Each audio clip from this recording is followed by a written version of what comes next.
लेकिन इन्हीं कोटा जैसे संस्थानों से पढ़कर जो बच्चे एमबीबीएस करने जाते हैं, डॉक्टर बनते हैं, वो आज तो लूटते हैं वो बाद में। डॉक्टर बना, किसी की किडनी बेच दी। गौतम जी, आप गुरुकुल में पढ़े हुए हैं, गांव से निकले हुए हैं, तो आपको क्या लगता है जो भारतीय शिक्षा व्यवस्था है इसमें कुछ कमियां हैं, या भारतीय शिक्षा व्यवस्था बेहतर है, या फिर जो गुरुकुलीय शिक्षा पद्धति है उन दोनों में से कौन ज़्यादा बेहतर है? देखिए, गुरुकुल शिक्षा परंपरा ही भारतीय शिक्षा परंपरा है, दोनों एक ही हैं। हाँ, यदि आप कहेंगे पाश्चात्य शिक्षा व्यवस्था, पाश्चात्य शिक्षा व्यवस्था यानी कि क्या, जो मैकॉले की शिक्षा पद्धति है वो चल रही है ना अभी भारतीय शिक्षा व्यवस्था कहाँ चल रही है, तो मैकॉले वाली चल रही है।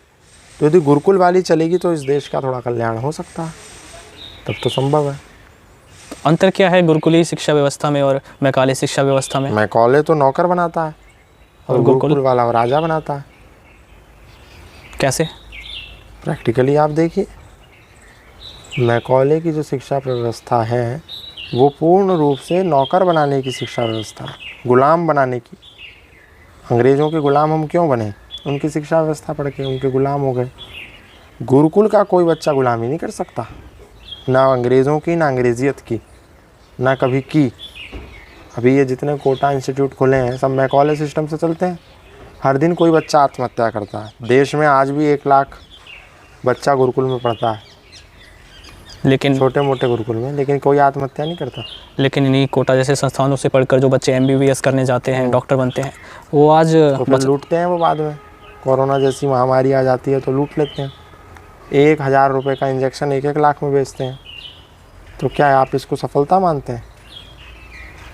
तो यहाँ पे नैतिकता का अभाव है, आपका कहना है कि पूरा इंसान ख़त्म हो गया। इंसान छोड़ करके इंसान बाकी सब कुछ बन रहा है। डॉक्टर बन गया, इंजीनियर बन गया, डॉक्टर बना किसी की किडनी बेच दी, महंगी दवाइयाँ बेच दी। जो डॉक्टर केवल देख करके बता सकता है कि आपको ये समस्या है, वो 10-10 हज़ार रुपये के टेस्ट लिख देता है केवल इसलिए कि कमीशन मिलेगा। 4-4 दवाइयाँ एक्स्ट्रा लिख देता है केवल इसलिए कि कमीशन मिलेगा। ये चिकित्सा व्यवस्था पूरी पैसा कमाने का जरिया बन गई है। जो चिकित्सा व्यवस्था रोगी को उपचार देने की व्यवस्था थी, वो पैसा कमाने का जरिया बन गई। एक इंजीनियर पढ़ कर के आया बड़ा, वो घोटाले कर रहा है। पढ़ा उसने खूब, इंजीनियर है अच्छा, पर इंसान नहीं है।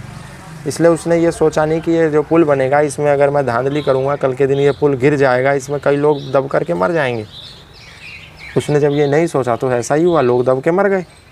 एक नेता अच्छा नेता बन गया। आप तो कई नेताओं के बच्चे विदेश पढ़ के आ रहे हैं ना, आ करके फिर नेता ही बनते हैं, लेकिन ये नहीं सोचते कि हम देश को बेच करके खा रहे हैं। तो अच्छे नेता बने पर अच्छे इंसान नहीं बने।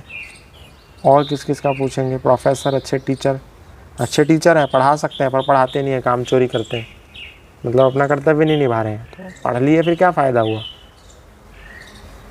जिस टीचर को भविष्य बनाना था बच्चे का, वो पढ़ा नहीं रहा, बाकी सब काम कर रहा।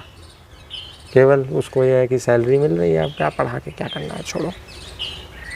एक बार सरकारी नौकरी लग जाए उसके बाद कुछ नहीं करना।